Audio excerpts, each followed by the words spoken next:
அனைவருக்கும் வணக்கம். போட்டித் தேர்வு எழுத போகும் அனைத்து நண்பர்களுக்கும் என்னுடைய வாழ்த்துக்கள். இன்றைக்கி நாம் பார்க்க போகிற தலைப்பு என்னென்னு பார்த்தீங்கன்னா, பிஜிடிஆர்பி சம்மந்தமாக நம்ம வந்து ஒரு 30 கொஷின் வந்து நம்ம பார்த்துட்டு வர்றோம். அந்த வரிசையில் ஆல்ரெடி 100 கொஷின் பார்த்தாச்சு. சரிங்களா? அறிஞர் அண்ணாவோட ஒரு கொஷின் பார்த்தோம். தாழ்ந்த தமிழகமே அப்படிங்கிறது இது யாருடைய படைப்பு? அறிஞர் அண்ணா அப்படிங்கிறத நம்ம பார்த்தோம். இப்போ நம்ம 101வது கொஷின் வந்து நம்ம ஸ்டார்ட் பண்ணோம். ஒரு 30 வினாவாக நம்ம டெய்லியும் பார்த்தோம் அப்படின்னா அது நமக்கு நிறைய இன்ஃபர்மேஷனை கொடுக்கும்.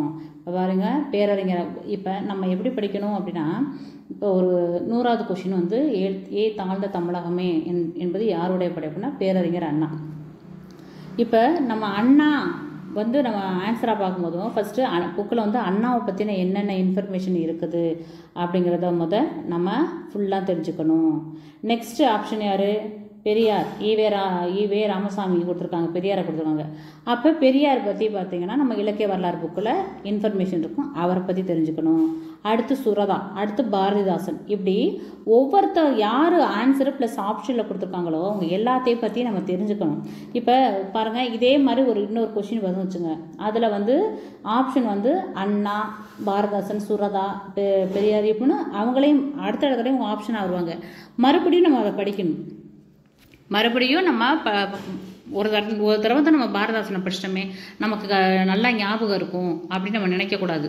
மறுபடியும் படிக்கணும். நம்மக்கிட்ட எத்தனை இலக்கிய வரலாறு புத்தகங்கள் இருக்குதோ, இப்போ தேவிரா இருக்குதா, பாக்கியமேரி இருக்குதா, அடுத்து வந்து ஃபஸ்ட்டு வந்து தேவிரா ரொம்ப நமக்கு முக்கியம். சரிங்களா? தேவிரா, பாக்கியமேரி, முனைவர் பாக்கியமேரின்னு இருக்கும் அவங்களோட புக்கு. அடுத்து மூவா புக்கு, அடுத்து வந்து தேப்போமி புக்கு இதெல்லாம் நோட் பண்ணி வச்சுக்கோங்க. தேப்போமி புக்கு, அப்புறம் இன்னும் நிறையா வாசுதேவன் புக்கு, இது புக்கு, அப்புறம் வந்து ஜெயம் அவங்களோட புக்கு, இப்படின்னு நிறைய புத்தகங்கள் பார்த்திங்கன்னா இலக்கிய வரலாறு எக்கச்சக்கமான புத்தகங்கள் இருக்குது. நீங்கள் எத்தனை புத்தகங்கள் வச்சுருக்கிறீங்களோ அத்தனை புத்தகங்கள்லையும் ப்ளஸ் ஸ்கூல் புக்கிலையும் அந்த கொடுத்துருக்கிற ஆப்ஷனில் 4 பேரை பற்றியும் என்னென்ன இன்ஃபர்மேஷன் இருக்குங்கிறத நம்ம முதல் கேதர் பண்ணிக்கணும். அகெயின் இந்த ஆப்ஷனில் உள்ளவங்க திருப்பி வந்துக்கிட்டே இருந்தாலும் கூட 10 தடவை வந்தாலும் சரி 10 தடவை நம்ம படிக்கணும். அப்போ ஒரு விஷயத்தை நம்ம ஒரு தடவை படிக்கும்போது நமக்கு ஞாபகம் இருக்காது, அதுவே நம்ம 10 தடவை படிக்கும் போதும் நல்லா ஞாபகம் இருக்கும். இப்போ பாரதிதாசன் ஏதாவது ஒரு கேள்வி வந்தாலுமே கூட நம்ம ஒரு தடவை அதை படிக்கலை, 10 தடவை நம்ம படிச்சிருக்கோம். ஸோ நம்ம அந்த கொஷினுக்கு கண்டிப்பாக நல்ல பதில் தான், நம்ம கரெக்டான பதில் தான் நம்ம எழுதுவோம். அதில் நீங்கள் இந்த மெத்தடை நீங்கள் யூஸ் பண்ணி பாருங்கள். நல்லா உங்களுக்கு ரிவிஷன் படித்த மாதிரி இருக்கும், ரிவிஷன் பண்ண மாதிரியும் இருக்கும். அடுத்து இப்போ நம்ம 101வது வினாவில் வந்து நம்ம பார்க்கணும். நான் வந்து சொல்லியிருந்தேன் எந்தெந்த யூனிட்டுக்கு எந்தெந்த புத்தகங்கள் படிக்கலாம் அப்படிங்கிறத நான் ஒரு வீடியோவாக போடுறேன் அப்படின்னு சொல்லியிருந்தேன். அதுக்கு நான் கொஞ்சம் இதெல்லாம் நான் குறிப்பெல்லாம் எடுத்துகிட்டு இருக்கேன். நான் ஆல்மோஸ்ட்டு நான் வந்து நெக்ஸ்ட்டு வீடியோவில் வந்து நான் உங்களுக்கு கண்டிப்பாக அதை நான் அப்லோட் பண்ணுறேன். சரிங்களா? அந்த வீடியோ நான் போடுறேன். நீங்கள் தெரியாத பிகினர்ஸ்லாம் இருந்தீங்க அப்படின்னா இதை நீங்கள் யூஸ் பண்ணிக்கோங்க. நான் என்னோடய வீடியோவில் என்னென்ன சொல்கிறேன், எந்தெந்த புத்தகங்கள் சொல்கிறேங்கிறத பார்த்துக்கிட்டு அந்த புத்தகங்கள் மட்டும் வாங்கினா போதும். ரொம்பலாம் சொல்ல மாட்டேன். நீங்கள் எக்கச்சக்கமாக ஒரு 10,000 15,000 சேர்த்து வச்சுக்கோங்க புத்தகம் வாங்கன்னு நான் சொல்ல மாட்டேன். நான் எந்தெந்த சொல்கிறேனோ கொஞ்சம் அனலைஸ் பண்ணிக்கிட்டு இருக்கிறேன், எந்தெந்த இதுக்குள்ளே கவர் ஆகுது அப்படின்னு பார்த்துக்கிட்டு இருக்கேன். நான் எல்லாத்தையும் முடிச்சுட்டு நெக்ஸ்ட் வீடியோவில் நான் சொல்கிறேன். அந்த புத்தகம் மட்டும் வாங்கி வச்சா போதும். நம்ம கண்டிப்பாக 110 மார்க் நம்ம எய்ம் பண்ணால் கண்டிப்பாக நமக்கு தமிழில் 110 மார்க் வரும். நம்ம வந்து ஃபஸ்ட்டு நம்ம திங்க் பாசிட்டிவ், நம்ம அதை வந்து நம்ம பாசிட்டிவாக திங்க் பண்ணால் மட்டும்தான் கண்டிப்பாக 110க்கு நம்ம எய்ம் பண்ணால் 110 வரும். அடுத்து பாருங்கள், இப்போ 101வது வினாவோட வந்து பார்க்கணும். 101 வந்து பாருங்கள், தன்னை சுட்டும் பொழுது ஐ என்னும் எழுத்து எத்தனை மாத்திரை ஒலிக்கும் அப்படின்னு கேட்குறாங்க. என்னது? ஐ அப்படிங்கிற எழுத்து மாத்திரை அளவு கேட்குறாங்க. ஐ என்பது நெடில் எழுத்து. சரிங்களா? குறியில் எழுத்து 5 நெடில் எழுத்து 7 அப்படிங்கிறது நான் படிச்சிருக்கோம். அதில் இந்த ஐ என்பது என்னது? நெடில் எழுத்து. இந்த நெடில் எழுத்து தனியாக வருது. சரிங்களா? அப்போ 2 மாத்திரை அளவு ஒலிக்கும். என்னது? நெடில் எல்லாமே 2 மாத்திரை அளவு ஒலிக்குங்கிறது நமக்கு தெரியும். ஓகே, இந்த ஐ வந்து ஒரு சொல்லுக்கு முதல்ல, இப்போ ஐப்பசி வச்சுக்கலாம், ஐப்பசி, ஏன்னா சொல்லுக்கு முதல்ல தானே இருக்குது ஐங்கிறது. அப்போ 2 மாத்திரை அளவு ஒலிக்கும். அதுவே சொல்லுக்கு நடுவிலும் இறுதியிலும் வந்தால் 1/2 மாத்திரை அளவில் ஒலிக்கும். அதாவது இந்த அரை மாத்திரை குறைந்து 1/2 மாத்திரை அளவில் ஒலிக்கும். இது ரொம்ப முக்கியமான ஒரு வினா. ஐ என்பது தனியாக வந்தால் இல்லை சொல்லுக்கு முதலில் வந்தாலும் ஐ ஆனது 2 மாத்திரை தன்னுடைய 2 மாத்திரை அளவில் ஒலிக்கும். அதுவே சொல்லுக்கு நடுவிலும் இறுதியிலும் வந்தால் 1/2 மாத்திரை அளவில் ஒலிக்கும். ஞாபகம் வச்சுக்கோங்க. அடுத்து நெக்ஸ்ட் பாருங்க. இது என்பது 102வது கொஸ்டின். இது என்பது முற்றியலுகரமா, உயர்தொடர் குற்றியலுகரமா, வன்தொடரா, இல்லை வேற இவற்றில் எதுவும் இல்லைன்னு கொடுத்துருக்காங்க. இது என்பது என்ன அப்படின்னா முற்றியலுகரம். அது முற்று பெற்றது. சரிங்களா? எப்படி அப்படின்னா தூ என்பது எனது குசுடுது பொருளை வரக்கூடிய ஒன்று. சரிங்களா? அப்போ இது ஈ என்பது உயிர் எழுத்து தானே அப்படின்னு கேட்டிங்கன்னா இப்போ நம்ம என்ன சொல்வோம்? உயிர்தொடர் குற்றியலுகரம் அப்படின்னா குற்றியலுகரம்னா அந்த இறுதி எழுத்தை வச்சு தான் நம்ம என்ன பண்ணுவோம்? அது வந்து எந்த வகை குற்றியலுகரம் அப்படிங்கிறத நம்ம சொல்லுவோம். இப்போ உயர்தொடர் குற்றியலுகரத்தில் பார்த்தீங்கன்னா அது சொற்கள் வேற மாதிரி வரும். இப்போ இது அது அப்படின்னு என்ன, அது ஒரு வார்த்தை முற்று பெறதுக்கு உரிய சொற்கள் அவை. அதனால் இது வந்து முற்றியலுகரத்தில் வரும். அடுத்து நெக்ஸ்ட் பாருங்க. நம்ம ஸ்கூல் புத்தகத்தில் இருக்குது குற்றியலுகரம் டாபிக் வந்து இருக்குது. அதை நீங்கள் படித்தா உங்களுக்கு தெரியும். அடுத்து நெக்ஸ்ட்டு அப்பரும் சம்பந்தரும் படிக்காசு பெற்ற தலம் எது அப்படின்னு கேட்குறாங்க. இது ரொம்ப முக்கியமானது. சரிங்களா? இந்த படிக்காசு பெறது வந்து திருவேலி மிழலை அப்படின்னு சொல்கிறாங்க. இந்த படிக்காசு பெற்ற ஊர் வந்து எதுன்னு பார்த்தீங்கன்னா திருவேலி மிழலை. நம்ம அந்த 12 திருமுறைகள் படிப்போம் பார்த்தீங்களா? அதில் முதல் 3 திருமுறை யார்? சம்பந்தர் திருமுறை. இப்போ 1, 2, 3 சம்பந்தர், 4, 5, 6 அப்பர், 7 வந்து சுந்தரர், 8 வந்து மாணிக்கவாசகர், 9 பேர் பாடியிருப்பாங்க.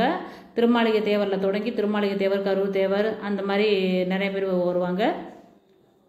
10வது வந்து திருமூலர், 11 வந்து 12 நாயன்மார்கள் பாடியிருப்பாங்க. யார்? இவங்களில் ஆரம்பித்து இந்த அதில் தான் அந்த 11வது திருமுறையில் தான் காரைக்கால் அம்மையார்லாம் வருவாங்க. அடுத்து வந்து காரைக்கால் அம்மையார், அதிராடிகள், பூந்துருத்தி, காடவர் நம்பி, காடவர் கோன் இந்த இவங்களாம் அந்த 11வது திருமுறையில் 12 பேர் எழுதியிருப்பாங்க. 12வது திருமுறை தான் நமக்கு சேக்கிழாரோட பெரிய புராணம் அப்படின்னு நமக்கு தெரியும். இப்போ இந்த 1, 2, 3ஆம் திருமுறையில் சம்பந்தர் எழுதுனதில் அதில் பார்த்தீங்க அப்படின்னா அடுத்து 4, 5, 6 அப்பர் எழுதுறாருல, அதில் எங்கெங்கே படிகாசு பெற்றாங்க, எங்கெங்கே பொற்கிளி பட்டாங்க, அடுத்து வந்து இது மாதிரி வந்து நிறைய இருக்குது. முத்துப்பந்தலில் வந்து இந்த பட்டீஸ்வரங்கிற முத்துப்பந்தலில் வந்து முத்துப்பந்தல் இது பண்ணியிருப்பாங்க அப்படிங்கிறதுலாம் கொடுத்துருப்பாங்க. சரிங்களா? அந்த இது வந்து வரிசையவே கொடுத்துருப்பாங்க நம்ம அப்பர் திருமுறையில். அது தேவிரா புக்கில் நல்லாயிருக்கும். தேவிரா புக்கில் நல்லாயிருக்கும். இன்னும் பக்தி இலக்கியம் படிக்கிறதுக்கு பெஸ்ட்டு புக்கு எதுன்னு நான் எதை ரெஃபர் பண்ணுவேன்னா பாக்கியமேரி வந்து நல்லாயிருக்கும். ஃபஸ்ட்டு பக்தி இலக்கியம் படிக்கிறவங்க பெரிய புராணம், 4000 திவ்ய பிரபந்தம், சித்தர்கள், இது எல்லாமே நீங்கள் இந்த பக்தி சம்பந்தமான ஆன்மீகம் சம்பந்தமானது எல்லாத்தையுமே நீங்கள் ஃபஸ்ட்டு பாக்கியமேரியில் படிச்சிருங்க. ஏன் பாக்கியமேரிலாம் படிங்கன்னு சொல்கிறேன்னா அது ஒவ்வொன்றுக்கும் ஒவ்வொரு கதை கொடுத்துருப்பாங்க பாக்கியமேரியில். சரிங்களா? ஸோ நம்ம கதையோடு படிக்கும்போது நமக்கு நல்ல இன்ட்ரெஸ்ட்டாக இருக்கும். அந்த கதையும் தெரிஞ்சுக்கிட்ட மாதிரி இருக்கும். நமக்கு ஆன்சர் தெரியினா கூட அந்த கதையை வச்சு நம்ம ஆன்சரை கொண்டு வந்துடுவோம். அதனால் ஃபஸ்ட்டு பாக்கியமேரியில் படிச்சுக்கிட்டு கடைசியாக நல்லா படிச்சுட்டு அப்புறம் ஒரு ரிவிஷன் மாதிரி நீங்கள் தேவிரா புக்லேயோ இல்லை மற்ற இலக்கிய வரலாறுலையோ நீங்கள் ஒரு ரிவிஷன் விடும்போதும் நல்லாயிருக்கும், நல்லா மனசில் பதியும். ஆனால் இந்த விஷயம்லாம் வந்து பார்த்திங்கன்னா இந்த பொற்காசு பெறது, இந்த பொற்கிளி, இந்த படிகாசு பெறதெல்லாம் வந்து தேவிரா புக்லேயுமே நல்லா தான் இருக்கும். அப்போ 2 பேர் யார்? அப்பரும் சம்பந்தரும் எங்கே படிகாசு பெறுறாங்க? திருவேலி மிழலையில் தான் அவங்க வாங்குறாங்க. அடுத்து என்ன சொல்கிறாங்க அப்படின்னா இந்த திருவாரூர்லாம் பார்த்திங்கன்னா ஒவ்வொரு இது முக்கியமான ஒரு இடங்கள் தான் திருவாரூர்லாம். இந்த திருவாரூர்லாம் பார்த்திங்கன்னா முக்கியமானதான். நம்ம பக்தி இலக்கியத்தில் அடிக்கடி வர்ற ஊர் இந்த திருவாரூர். இந்த தஞ்சாவூர், திருநின்ற ஊரெலாம் அவ்வளோக்கா வராது. ஸோ அதை நீங்கள் ஃபோக்கஸ் பண்ண வேண்டாம். அடுத்து நெக்ஸ்ட்டு பாருங்கள். காமராசர் மதுரை காமராசர் பல்கலைக்கழகத்தின் முதல் துணைவேந்தர் யார்? வேந்தர் போடுறாங்க, வேந்தர்னு வரணும். யார் பாருங்க, மதுரை காமராஜர் யூனிவர்சிட்டி இருக்குல்ல, மதுரையில் காமராஜர் யூனிவர்சிட்டி இருக்குது. ஏன்னா காமராஜர் விருதுநகர்காரர் தானே, அதனால் மதுரையில் முக்கியமான இடத்துல அவருக்கு பல்கலைக்கழகம் இருக்குது. அங்கே முதல் துணைவேந்தர் யார்னா தேப்போ மீனாட்சி சுந்தரனார். பாருங்கள், தேப்போ மீதான். இவர் வந்து ஒரு மொழியியல் அறிஞர், பன்முக புலவர் தான். சரிங்களா? இவரும் அப்பா துறையாரும் பன்முக புலவர் தான். தேப்போ மீனாட்சி சுந்தரனாரும் பன்முக புலவர் தான். இவர் தான் வந்து மதுரை காமராஜ் யூனிவர்சிட்டியோட முதல் துணைவேந்தர். அடுத்து பார்த்தீங்கன்னா இங்கே ஒரு கொஸ்டின் கொடுத்துருக்காங்க. அதிரப்போவது, இந்த நூற்பா ரொம்ப முக்கியமானது பாருங்கள். அதிரப்போவது என்னன்னா தும்பை, அது வென்றது வாகை அப்படின்னு வரணும். சரிங்களா? இந்த பாட்டை சொல்கிறேன், கேட்டுக்கோங்க. இந்த துறைகளோட வைப்பு முறை ரொம்ப முக்கியமானது பாருங்கள். இந்த ஒரு பாட்டு படித்தாவே உங்களுக்கு என்ன அப்படிங்கிறது தெரிஞ்சு போயிடும். வெற்றி நிறை கவர்தல் மீட்டல் கரந்தையாம். எப்படி? வெற்றி நிறை கவர்தல், அதை மீட்டுக்கிட்டு வர்றது கரந்தையாம். வட்கார் மேல் செல்வது வஞ்சியாம், மண்ணாசை கருதி போவது வஞ்சியாம். உட்காது எதிர்வூன்றல் காஞ்சியாம், அதை எதிர்த்து போர் புரிவது காஞ்சியாம். எயில் காத்தல் நொச்சி. சரிங்களா? அதாவது கோட்டைக்குள் உள்ளே இருந்து தன்னுடைய மதிலை காப்பது நொச்சி. அது வளைத்தல் ஆகும் உளிங்கை, அந்த மதிலை முற்றுகையிடுவது எது? உளிங்கை. அதிரப்போவது, அதிர பெறுவது என்னது? தும்பையாம். போர்க்களத்து மிக்கோர் செரு வென்றது வாகையாம். சரிங்களா? அதிரப்போவ தும்பையாம். தும்பைன்னா என்னது? தும்பை திணையில தான் அந்த இரண்டு மன்னனும் தன்னை வந்து வலிமை உடையவனாக வெளிப்படுத்திக்க நேருக்கு நேர் நின்று போர் செய்வது தும்பை திணையாகும். போர்க்களத்து மிக்கோர், சரிங்களா, செரு வென்றது, அந்த கோபம் என்று வென்ற மன்னன் மட்டும் சூடிக்கொள்வது வாகையாம். இந்த பாட்டு ரொம்ப முக்கியமான பாட்டு. புறப்பொருள் வெண்பா மாலையிலேயே இருக்குது. முடிஞ்ச அளவுக்கு மனப்பாடம் பண்ணிக்காங்க, ஏன்னா இது வந்து கண்டிப்பாக ஒரு கொஷின் வரும். அடுத்து வந்து இதில் வந்து அடுத்த வாகை திணை தான் வந்து வெற்றி பெற்ற மன்னனை பற்றி பாடுவதுன்னு சொல்லியாச்சு. தும்பை வந்து இரு நாட்டு மன்னர்களும் நேருக்கு நேர் நின்று போர் புரிவதுதான் துன்பை, அதான் அதிரப்போவது துன்பை அப்படிங்கிறாங்க. உழிங்கை அப்படின்னா என்ன அப்படின்னு பார்த்தீங்கன்னா, அந்த மதிலை வந்து முற்றுகையிடுறது, அதாவது நொச்சினா உள்ளிருந்தே போர் செய்வது. ஒடுங்கிங்கிறது அந்த போருக்கு வெளியில் நின்று மதிலை வந்து முற்றுகையிடுவது. அடுத்து பாடான் திணை அப்படின்னா என்ன அப்படின்னு பார்த்தீங்கன்னா, ஒரு பொதுவியல் திணையில் வரக்கூடியதான் அந்த பாடான் திணை. அப்புறம் தான் பொதுவியல் திணை வரும். பாடுவதற்கு தகுதி உடைய ஆண் மகனை பற்றி பாடக்கூடிய திணை தான் பாடான் திணை. அதை எப்படி பிரிப்பாங்க? பாடு கூட்டல் ஆண் கூட்டல் திணை அப்படின்னு பிரிப்பாங்க. இது ரொம்ப முக்கியமான கொஸ்டின், இதை அடிக்கடி தனியாகவே கேட்பாங்க. அடுத்து நெக்ஸ்ட் பாருங்கள், 106வது பாடல். இந்த மேட்ச் பண்ண சொல்லியிருக்காங்க. சம்பந்தர் அப்படின்னா இவர்களுக்கு இன்னொரு பேர் இருக்கும். பக்தி இலக்கியம் ரொம்ப முக்கியமான டாபிக்னு சொன்னேன். இப்போ சம்பந்தர், நாவுக்கரசர், சுந்தரர், மாணிக்க வாசகர் அப்படின்னா அவங்களுக்கு இன்னொரு பேர் இருக்கும், ஒரிஜினல் நேம் இருக்கும். அதனால அது என்னன்னு கேட்குறாங்க. இப்போ பாருங்க, சம்பந்தர் அப்படின்னா ஆளுடைய பிள்ளை. சரிங்களா? சம்பந்தர் யாரு? ஆளுடைய பிள்ளை. நாவுக்கரசர் யாருன்னு பார்த்தீங்கன்னா வாகீசர். இந்த வாகீசர் அப்படின்னா எதுக்கு சொல்கிறாங்க அப்படின்னா, இவர் வந்து எப்படி சொல்கிறது, பிற மொழிகள் பிற மொழிகள் பிற சமயத்தை வந்து என்ன பண்ணுவாராம், இவர் வந்து வாதிடுவாராம். என்ன பண்ணுவாங்கன்னா, பிற சமயத்தை வந்து இவர் வாதிடுவார். அதனால் என்ன பண்ணுறாங்க, தர்க்கம் பண்ணுவாராம். அதனால் வாகீசர் அப்படின்னு சொல்கிறாங்க. இது வந்து வாக்கீசர்ங்குவாங்க தமிழில். வடமொழியாளர் என்ன சொல்கிறாங்க, இதை வாகீசர் அப்படின்னு சொல்கிறாங்க. அதனால தான் திருநாவுக்கரசருக்கு வாகீசர் சொல்கிறாங்க. சுந்தரர் யாருன்னு பார்த்தீங்கன்னா ஆரூரார். சுந்தரரோட உண்மையான பேர் என்னது? ஆரூரார். ஆரூரார்.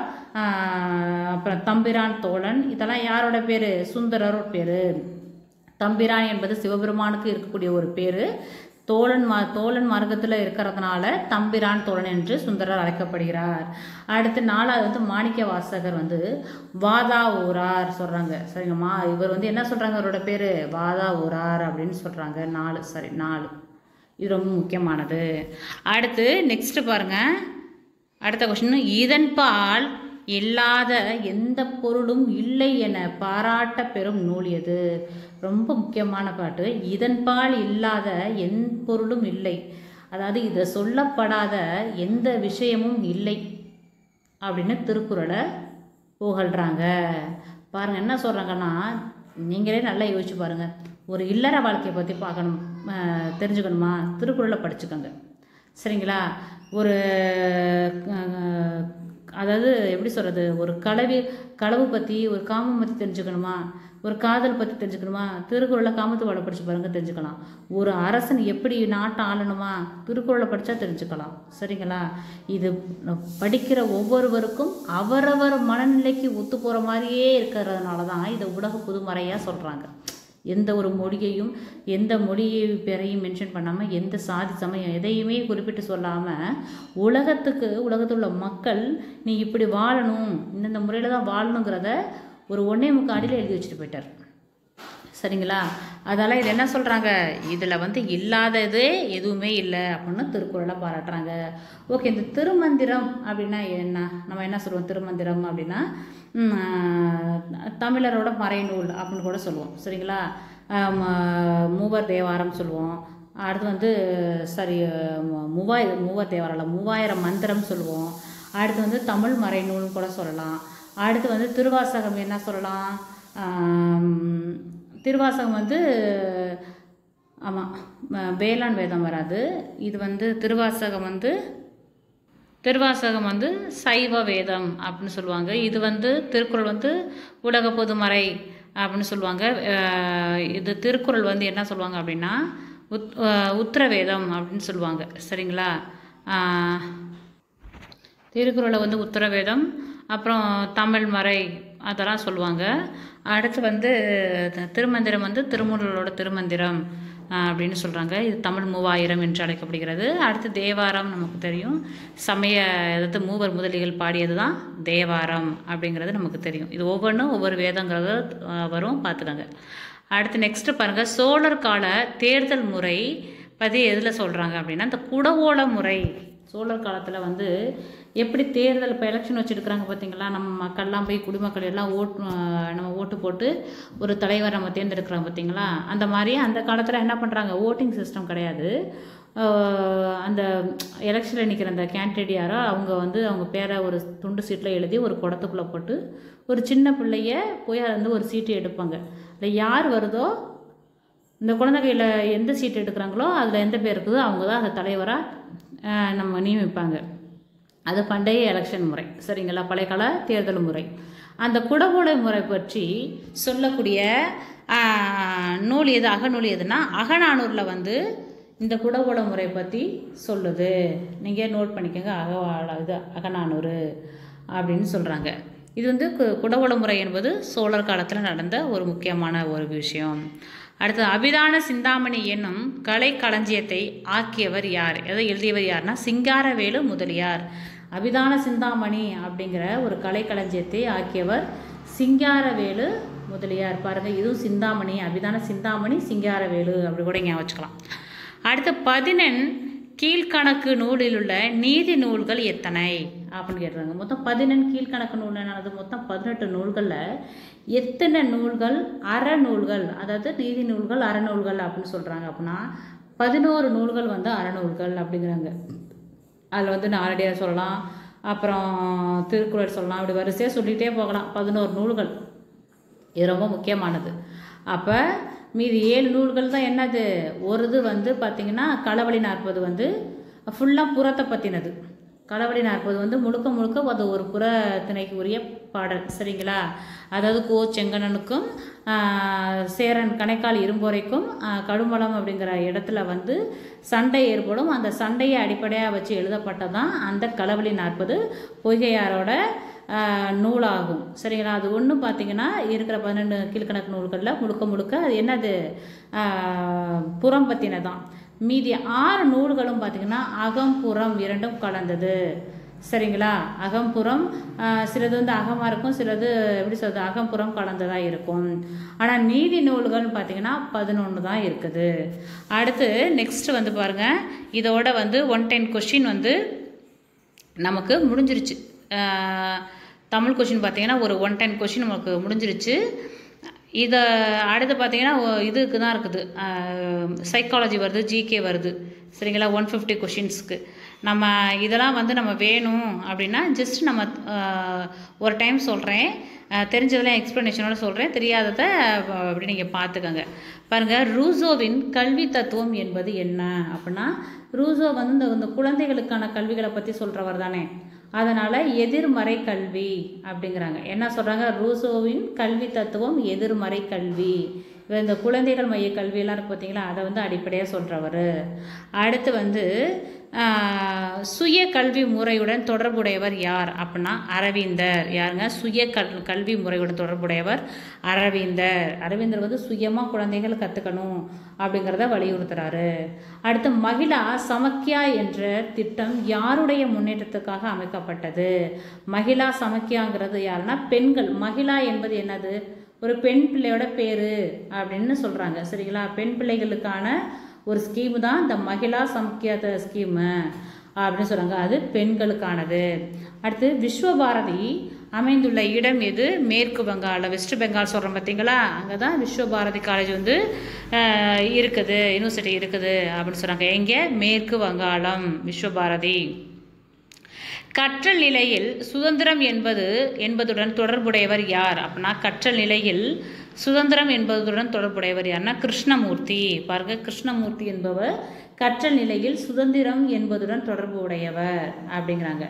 அடுத்து நெக்ஸ்ட் வந்து தொலைதூர கல்விக்கான பொருத்தமான ஊடகம் எது அப்படின்னா, இந்த டிஸ்டன்ஸ் எஜுகேஷன் சொல்கிறோம் பார்த்தீங்களா, அதான் தொலைதூர கல்வின்னு சொல்லுவாங்க. டிஸ்டன்ஸு நம்ம கரஸ்பாண்ட் கோர்ஸில் படிப்போம் பார்த்தீங்களா, இப்போ டிகிரியெல்லாம், அது வந்து என்ன அது அப்படின்னா அஞ்சல் துறை. சரிங்க, சரி, அஞ்சல் ஊடகம், அஞ்சல் துறைன்னு சொல்லிட்டு அஞ்சல் ஊடகம். அந்த டிஸ்டன்ஸ் எஜுகேஷனோட அந்த கரஸ்பாண்டன்ட் கோர்ஸுக்கு வந்து நம்ம என்ன பண்ணுவோம், எல்லாமே அஞ்சல் மூலியமாக தான் நடைபெறும் அப்படின்னு சொல்கிறாங்க. நெக்ஸ்ட்டு பாருங்கள், 117 எஜுகேஷன்ஸ் ஆஃப் மேன் என்ற நூலை எழுதியவர் யாருன்னா ப்ரொஃபல். யார்? எஜுகேஷன்ஸ் ஆஃப் மேன் அப்படிங்கிற நூலை எழுதியவர் யார்? ப்ரொஃபல். அப்படி சொல்லுவாங்க போல, ப்ரோஃபல்.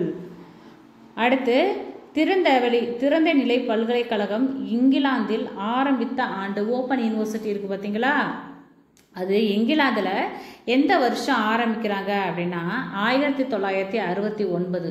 அதாவது நான் வந்து சோஷியல் நடத்தும் போதுமே அடிக்கடி சொல்லுவேன், 1969 என்பது ஒரு தங்க பொன்னால் பொறிக்கப்பட வேண்டிய ஒரு வருஷம். ஏன் அப்படின்னு பார்த்தீங்கன்னா, இந்த 69 நீங்கள் கூகுளில் போட்டு பாருங்கள், எத்தனை முக்கியமான இன்ஃபர்மேஷன் வரும் பாருங்கள். இந்த 69 தான், சரிங்களா, இந்த 69 ஜனவரி, ஆமாம் ஜனவரி 14 நினைக்கிறேன். அன்னைக்கு தான் வந்து என்ன, அது அறிஞர் அண்ணா வந்து தமிழ்நாடு அப்படின்னு சென்னை மாகாணங்கிறத என்ன பண்ணுறாங்க, மெட்ராஸுங்கிறத தமிழ்நாடுங்கிற பெயர் மாற்றம் இது வந்து சட்டம் வந்து அமலுக்கு வருது. சரிங்களா? ஜனவரி 14, 1969 அப்போ தான் தமிழ்நாடுன்னு நமக்கு பெயர் வருது, பெயர் மாற்றம் பெற்று வருது அப்படின்னு சொல்கிறாங்க. இந்த அவர் அறிஞர் அண்ணாவோட ஆட்சியில் பார்த்திங்கன்னா எக்கச்சக்கமான விஷயங்கள் நடந்திருக்கும். நம்மளோட அந்த அரசு முத்திரை இருக்குது பார்த்தீங்களா, அந்த எம்பளம் இருக்குது பார்த்தீங்களா, அந்த முத்திரையில் அப்போ மெட்ராஸ் அப்போ முன்னாடி எப்படி இருந்துச்சு, பிரிட்டிஷ் போனதுக்கப்புறம் கூட எப்படி இருந்துச்சுன்னா கவர்மெண்ட் ஆஃப் மெட்ராஸ் அப்படின்னு வந்துச்சு. அப்புறம் 69 தான் இவர் என்ன பண்ணுறாரு, இந்த பெயர் மாற்றம் பண்ணதுக்கப்புறம் அறிஞர் அண்ணா சிஎம் இருந்தப்போ என்ன பண்ணுறாரு அப்படின்னா கவர்மெண்ட் ஆஃப் தமிழ்நாடு அப்படின்னு மாற்றுறாரு. ஏன்னா பேர் மாற்றம் பெற்றுச்சுல்ல. அப்புறம் அதுலேயே சத்தியமேவ ஜெயதேன்னு இருக்கு பார்த்தீங்களா, அதை எடுத்துகிட்டு என்ன சொல்கிறாரு, இந்த சத்தியமேவ ஜெயதேங்கிற வார்த்தையை யார் சொன்னார் பார்த்தீங்களா, யார் சொன்னு தெரியுங்களா, நேரு சொல்லுவார். அவரோட டிஸ்கவரி ஆஃப் இந்தியா அப்படிங்கிற நூலில் வந்து இந்த வார்த்தையை அவர் யூஸ் பண்ணியிருப்பார். இது ஒரு வினா தான், நோட் பண்ணிக்கோங்க. சத்தியமேவ ஜெயதே அப்படிங்கிற வார்த்தையை வந்து முதல் சொன்னவர் வந்து நேரு தன்னுடைய டிஸ்கவரி ஆஃப் இந்தியா அப்படிங்கிற நூலில் இதை எழுதியிருப்பார். அந்த வார்த்தையை எடுத்துட்டு வாய்மையே வெல்லும் அப்படின்னு நம்மளோட அந்த அந்த முத்திரை, இந்த கோபுரம் இருக்குது பார்த்தீங்களா, தமிழ்நாடு சிம்பிள் அந்த கோபுரம், சரிங்களா. அந்த கோபுரம் எந்த கோபுரம் தெரியுமா? ஸ்ரீவில்லிபுத்தூர் அந்த ஆண்டாள் பார்த்தீங்களா, அந்த கோவிலோட கோபுரம் தான் நம்மளோட தமிழ்நாடோட அந்த முத்திரையில் இருக்கும். அந்த கோபுரத்துக்கு கீழே பாருங்கள், வாய்மையே வெல்லும் அப்படின்னு போட்டிருப்பாங்க.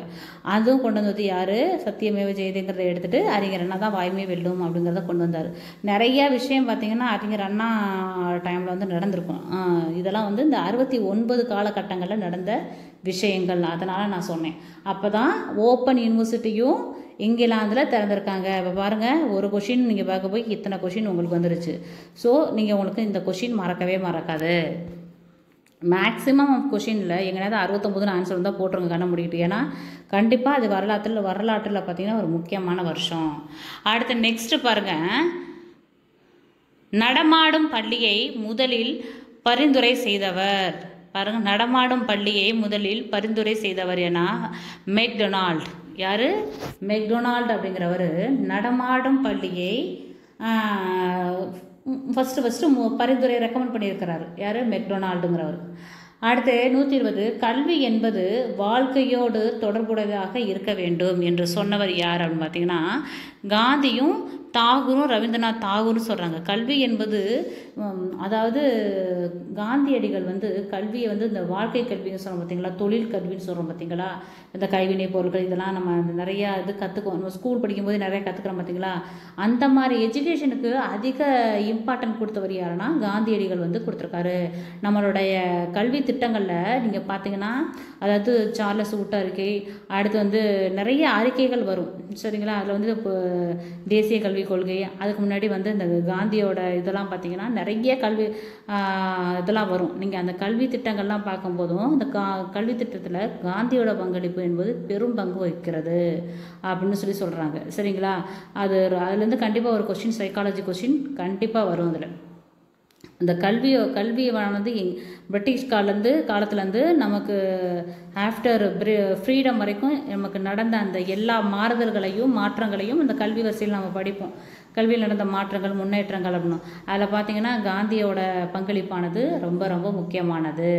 காந்தி வந்து நிறைய கல்வி திட்டங்களை வந்து பரிந்துரை செஞ்சுருப்பார். அது ரொம்ப முக்கியமானது, படிச்சுக்கோங்க. சேம் அதே போல் தான் தாகூரும் அந்த கல்வி திட்டத்தில் ஒரு முக்கிய பங்கு வகிக்கிறாரு. இவங்க 2 பேரும் என்ன சொல்கிறாங்க? வாழ்க்கையோடு பொருந்திய கல்வியே வேணும் அப்படின்னு சொல்கிறாங்க. அடுத்து பாருங்கள், ஒரு 120 கொஷின் வந்து நம்ம இது வரைக்கும் பார்த்துருக்குறோம், சரிங்களா. நம்ம மீதி வந்து 121வது கொஷின்லேருந்து மீதி வந்து ஒரு 150 கொஷின்ஸ் இருக்குது. 150 கொஷின் தான் இருக்குன்னு நினைக்கிறேன். அதுக்கப்புறம் பார்த்திங்கன்னா நம்ம இன்னொரு வீடியோவில் பார்க்கலாம், சரிங்களா. இந்த மீதி இருக்கிற சைக்காலஜி கொஷினும் ப்ளஸ் ஜிகே கொஷினும் எனக்கு தெரிஞ்ச இன்ஃபர்மேஷன் உங்களுக்கு நான் ஷேர் பண்ணிக்கிறேன். மீதி உள்ள கொஷினை நம்ம நெக்ஸ்ட் வீடியோவில் பார்க்கலாம். அனைவருக்கும் நன்றி, வணக்கம்.